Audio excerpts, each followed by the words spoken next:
नमस्कार दोस्तों, आप देख रहे हैं सनसनी रिपोर्टर। मैं हूं वीरेंद्र गुप्ता।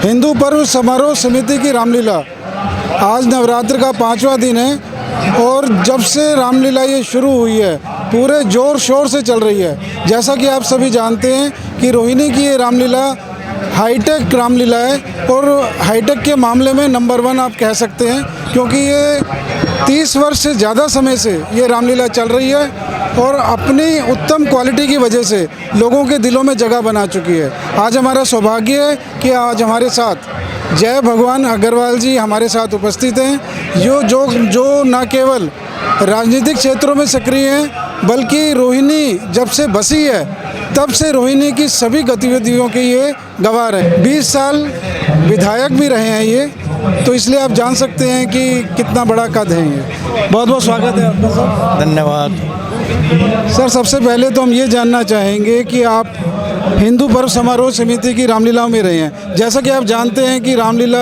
जब से चल रही है तो बहुत से बदलाव भी आ चुके हैं और इस समय ये हाईटेक रामलीला बन चुकी है। तो आप अपने अनुभव बताइए, आपके अनुभव इस रामलीला के साथ कैसे रहे? आज से लगभग 31 वर्ष पूर्व हमारे एक खास कार्यकर्ता थे सुरेंद्र मोहन लांबा जी। उन्होंने रोहिणी में जब रोहिणी बसनी प्रारंभ हुई थी तब ये रामलीला पहली रामलीला शुरू की थी और उसके बाद जितनी रामलीलाएं हैं वो इसी रामलीला की देन है।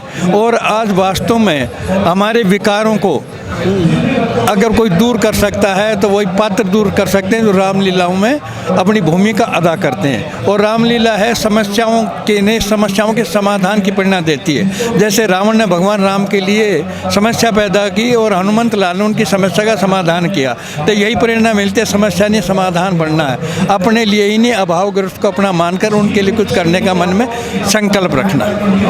अच्छा सर, ये बताइए कि इस समय देखिए जो इस रामलीला के कलाकार हैं अपने दमदार अभिनय से सबके दिलों पे देखिए एक छाप छोड़ रहे हैं। तो आपको लगता है कि परिवारों में जो संस्कार हैं वो रामलीला के माध्यम से पहुंचते हैं उनके पास? बिल्कुल, जो भी रामलीला देखने आएगा निश्चित रूप से वो प्रभावित होगा, प्रेरित होगा। अपने लिए ही नहीं, सबको अपना मानकर उनके लिए कुछ करने का मन में संकल्प लेकर जाएगा रामलीला आने वाले। रामलीला के माध्यम से जनता के लिए संदेश?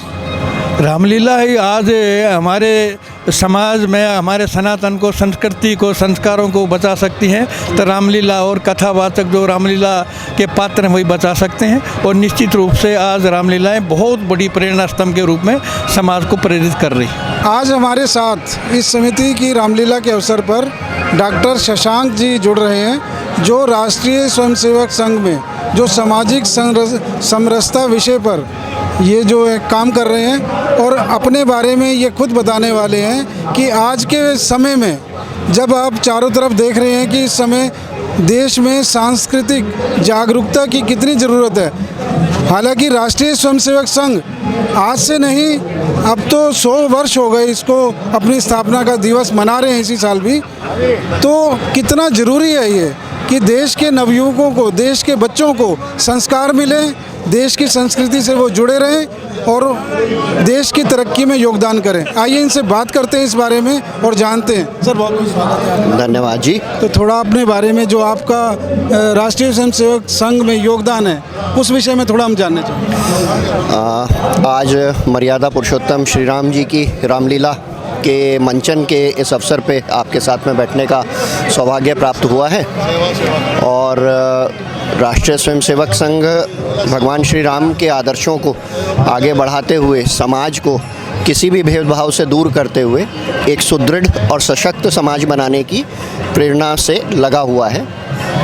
सर, हम ये जानना चाहेंगे, देखिए रामलीला के माध्यम से आपको पता है आजकल परिवार बिखर रहे हैं, देश जो है पश्चिमी संस्कृति की ओर आप देख रहे हैं युवाओं का झुकाव बहुत ज़्यादा हो रहा है। तो आपको लगता है कि जो भगवान श्री राम ने आदर्श स्थापित किए, अगर वो प्रत्येक परिवार अपना ले तो एक आदर्श परिवार बन सकता है? तो इसमें तो कोई दो राय हो ही नहीं सकती हैं। आपने स्वयं ही इतनी अच्छी बात कही है।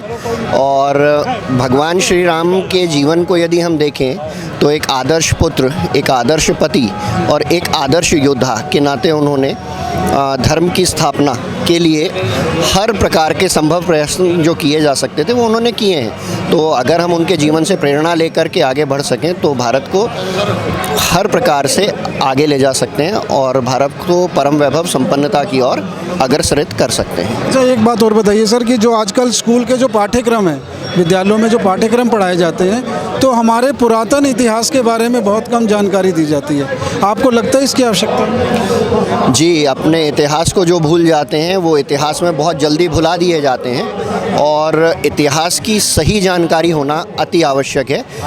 हर स्तर पे, केवल स्कूल स्तर पे ही नहीं लेकिन कॉलेजेस में भी, रिसर्च लेवल पर भी हमें अपने सही इतिहास को जानने की बहुत बड़ी आवश्यकता है। नमस्कार दोस्तों, आज हमारे साथ राष्ट्रीय स्वयंसेवक संघ के कंझावला जिला के संघ चालक बलवंत जी आज हमारे साथ हैं। आइए इनसे जानते हैं कि इनके अनुभव इस रामलीला के लिए कैसे रहे। सर, बहुत बहुत स्वागत है आपका। हाँ, धन्यवाद जी। पहले तो जय श्री राम।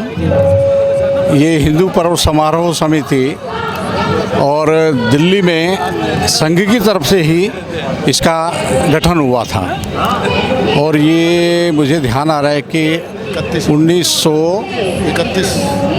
31 वर्ष के करीब जो है ना, इसको रामलीला का मंचन करते हुए हो गया प्रारंभ में। और यहीं के कलाकार, स्थानीय जो कार्यकर्ता होते थे वही कलाकार हुआ करते थे और नीचे दरी बिछा करके, और जिस तरह से गांव में रामलीला का मंचन देखा ना उसी तरह से, और वहीं से चलते चलते आज इतने भव्य रूप में ये और रामलीला का आयोजन होने लग गया। आपने भी देखा होगा कि बहुत ही बेहतरीन, बहुत ही सुंदर मंचन इस समय रामलीला का चल रहा है। एक जो मैं बाकी परिवारों के लिए भी और आम समाज के लिए भी संदेश देना चाहता हूँ कि भगवान राम जब वनवास को गए थे तो सब कुछ छोड़ गए, लेकिन अपने साथ धनुष बाण ले जाना नहीं भूले। तो मेरा यही संदेश है, ये निवेदन भी है, ये विनती भी है कि समाज अपने आप में और एक शस्त्र जरूर रखे। वो किसी पर आक्रमण के लिए नहीं है, हमारा अपनी सुरक्षा के लिए भगवान राम से ये संदेश सीखें कि जिस प्रकार से वो वनों में और अपनी सुरक्षा के लिए ले गए थे, किसी पर आक्रमण के लिए नहीं ले गए, तो कोई एक शस्त्र अपने साथ में, अपने घर में, परिवार में अवश्य रखे अपनी सुरक्षा के लिए।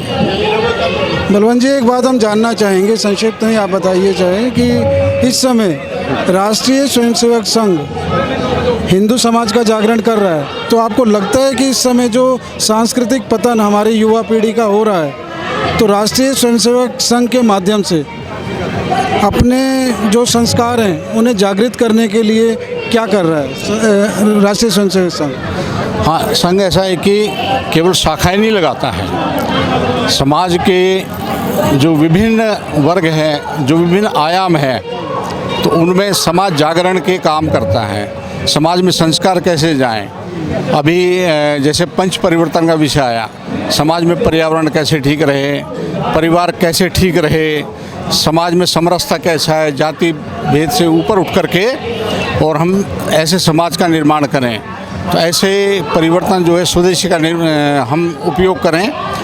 तो ऐसे ही विद्यार्थियों में विद्यार्थी परिषद के माध्यम से तो अपने जो भारतीय संस्कृति, भारतीय संस्कार है उनका, और विभिन्न आयामों के माध्यम से, विभिन्न वर्गों के माध्यम से और समाज में उसका प्रचार प्रसार करते हैं और देखते हैं कि समाज में संगठन के माध्यम से और एक बहुत बड़ा परिवर्तन भी दिखाई देता है कि किस प्रकार से अपने भारतीय मूल्य के और सरकार बनी है, और वो भी किस प्रकार से अपने जो परंपराएं हैं, अपने रीति रिवाज हैं, अपनी संस्कृति है, उसका पोषण करते हुए और आगे बढ़ रहे हैं। और मुझे पूरा विश्वास है कि जब हिंदू संगठित हो जाएगा तो विश्व में आज जिस प्रकार के हम देखते हैं कि कहीं से और ऐसा कुछ दिखाई नहीं देता कि शांति स्थापित होगी, तो शांति हमारी संस्कृति ही स्थापित कर सकती है। और ये उद्देश्य को लेकर के संघ का और अटूट विश्वास भी है। और संघ जो है पूरे विश्व में एक संदेश लेकर के कि ये युद्ध का समय नहीं, बुद्ध का समय है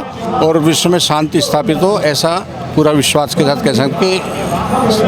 सर जी, सबसे पहले प्रश्न यही है कि जो रामलीला के माध्यम से संस्कार हैं वो घर घर कैसे पहुँचें, और इस विषय में संघ क्या कर रहा है और रामलीलाएं कितना बड़ा माध्यम बन रही है संस्कारों के पहुँचने? संघ तो भाई साहब अपना जो भी हमारा कार्यक्रम होता है उसमें हम यही एक संदेश जाता है रामलीला से, हमारे राम जी के चरित्र, हमारे भरत जी के चरित्र, राजा दशरथ के चरित्र, जिन्होंने सिर्फ त्याग ही किया, त्याग और समर्पण की। अगर कोई भी अभी तक भगवान बने हैं तो वो सिर्फ राम ही जो सबके आराध्य हैं, और इन्हीं की चरित्र की कल्पना करते हुए हमें अपने घरों में, अपने बच्चों में और भरत और राम की उदाहरण देनी चाहिए, ताकि ये हमारे घर में कभी ये जो आपस में भाई भाई में लड़ाई झगड़े होते हैं वो बहुत कम हो जाएंगे।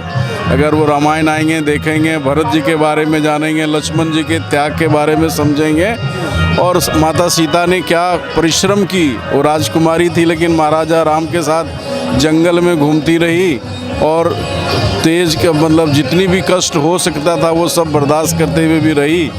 तो ऐसी ही हमारी जो घर की महिलाएं हैं उनको अपने बारे में, उनके पति के जब कोई दुख दर्द आता है उसके बारे में ऐसी संस्कार होना चाहिए। सर, आपको लगता है कि जो भगवान राम ने मर्यादाएं स्थापित की, अगर इस देश के परिवार उन मर्यादाओं का पालन करें तो वो आदर्श परिवार बन सकते हैं? हाँ, बिल्कुल आदर्श परिवार बन सकते हैं, और उन्हीं के पद चिन्हों पे चल के ही हम अपनी धर्म और अपनी परिवार और अपनी संस्कार, अपनी देश की रक्षा कर सकते हैं। और ये काम रामलीला के द्वारा लोग करते हैं, और रामलीला में आने के बाद महिलाओं, बच्चों का विचार बदलता है।